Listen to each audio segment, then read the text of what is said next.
അസ്സലാമു അലൈക്കും വറഹ്മത്തുള്ളാഹി വബറകാതുഹു.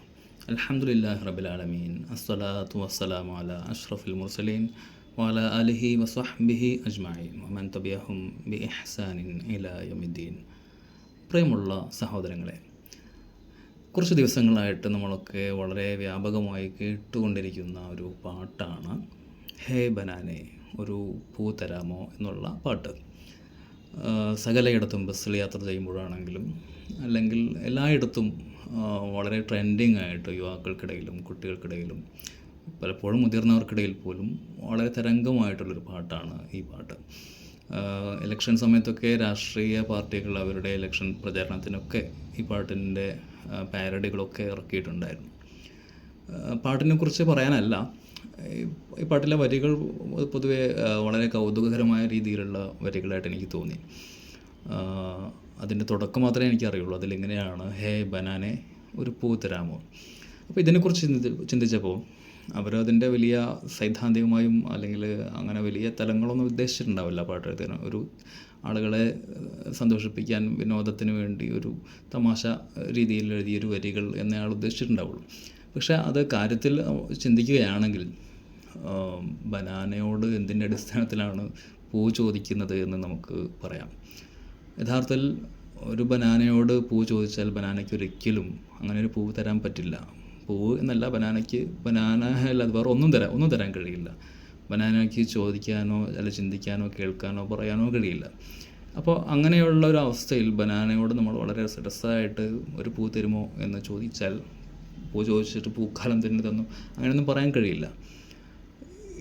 ഇതുപോലെ തന്നെയുള്ളൊരവസ്ഥ യഥാർത്ഥത്തിൽ ബനാനയോട് അല്ലെങ്കിലും നമ്മൾ നമ്മുടെ ആവശ്യങ്ങൾ യഥാർത്ഥത്തിൽ പലതരത്തിലുള്ള ബനാനകളോട് അല്ലെങ്കിൽ ബനാന ട്രീസ്, പലതരത്തിലുള്ള വാഴകളോട് അല്ലെങ്കിൽ സൃഷ്ടികളോട്, ചുരുക്കി പറഞ്ഞാൽ നമ്മുടെ ഒരാവശ്യം കാണുകയും കേൾക്കുകയും ചെയ്യാത്ത, പറയാൻ കഴിയാത്ത, മിണ്ടാൻ കഴിയാത്ത, ഒരു ഉപദ്രവമോ ഉപകാരമോ ചെയ്യാൻ പറ്റാത്ത പല വസ്തുക്കളോടും നമ്മളുടെ ആവശ്യങ്ങൾ പറഞ്ഞ് കരഞ്ഞ് പ്രാർത്ഥിക്കുന്ന മനുഷ്യരെ നമുക്കിടയിലൊക്കെ വളരെ വ്യാപകമായിട്ട് കാണാം. ചിലരൊക്കെ പ്രാർത്ഥിക്കുന്നത്, ഞാൻ ആരുടെയും മതവിശ്വാസത്തെയോ ഒന്നും വിമർശിക്കുകയല്ല, പക്ഷെ ചിന്തിക്കാൻ വേണ്ടിയിട്ടാണ്. ബനാനയോട് ചോദിക്കുന്നത് യുക്തിരഹിതമാണെങ്കിൽ തീർച്ചയായിട്ടും നമ്മളെപ്പോലെ തന്നെയുള്ള സൃഷ്ടികളായിട്ടുള്ള മനുഷ്യരോട്, മനുഷ്യ ദൈവങ്ങളോട്, ജീവിച്ചിരിക്കുന്നവരോ മരിച്ചുപോയവരോ ആയിട്ടുള്ള വ്യക്തികളോട് നമ്മളോട് പൂ തരുമോ, കായ് തരുമോ, അല്ലെങ്കിൽ നമ്മുടെ അസുഖം മാറ്റി തരുമോ, ഇങ്ങനെ നമ്മുടെ പ്രയാസങ്ങൾ മാറ്റിത്തരാനും നമ്മുടെ ആവശ്യങ്ങൾ നിറവേറ്റിത്തരാനും ഒരു ബനാനയോടോ വാഴയോടോ അല്ലെങ്കിൽ പ്ലാവിനോടോ ചക്കയോടോ മാങ്ങയോടോ മനുഷ്യരോടോ ചോദിക്കുന്നത് വളരെ യുക്തിരഹിതമാണല്ലോ എന്ന് നമ്മൾ ചിന്തിക്കേണ്ടതുണ്ട്. നമ്മൾ ചോദിക്കുന്നുണ്ടെങ്കിൽ നമ്മളെല്ലാവരെയും സൃഷ്ടിച്ച മുഴുവൻ മനുഷ്യരെയും, അത് മലയാളികൾക്കൊരു ദൈവം, തമിഴ്നാട്ടുകാർക്കൊരു ദൈവം, ഉത്തരേന്ത്യക്കാർക്കൊരു ദൈവം, അങ്ങനെ ഉണ്ടാകുന്നത് തന്നെ യുക്തിരഹിതമാണ്. മുഴുവൻ മനുഷ്യരെയും, വെളുത്തവരും കറുത്തവരുമായിട്ടുള്ള അറബികളും അനറബികളും യൂറോപ്യരും പാശ്ചാത്യരും പൗരസ്ത്യരും ആയിട്ടുള്ള മുഴുവൻ മനുഷ്യരെയും സൃഷ്ടിച്ചിട്ടുള്ള മുഴുവൻ ജന്തുജാലങ്ങളെയും മുഴുവൻ പ്രപഞ്ചത്തെയും സൃഷ്ടിച്ച് പരിപാലിക്കുന്ന പ്രപഞ്ചനാഥനോട് പ്രാർത്ഥിക്കുക എന്നുള്ളതാണ് ഏറ്റവും അനുയോജ്യമായിട്ടുള്ളത്.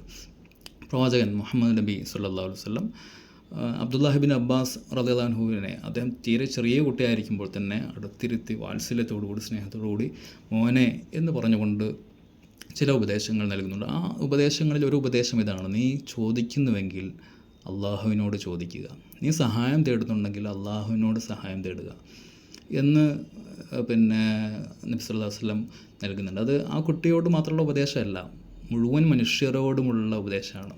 നമ്മൾ ചോദിക്കുന്നുണ്ടെങ്കിൽ ചോദിച്ചിട്ട് ഉപകാരമുള്ളവരോടല്ലേ ചോദിക്കേണ്ടത്, ഉത്തരം നൽകുന്നവരോടല്ലേ ചോദിക്കേണ്ടത്, കേൾക്കുന്നവരോടല്ലേ പ്രാർത്ഥിക്കേണ്ടത്. ഇത് വളരെ അടിസ്ഥാന യുക്തിയിൽപ്പെട്ടതാണ്. ഖുർആൻ്റെയും പ്രവാചകചര്യയുടെയും അധ്യാപനങ്ങൾ ഇതാണ്.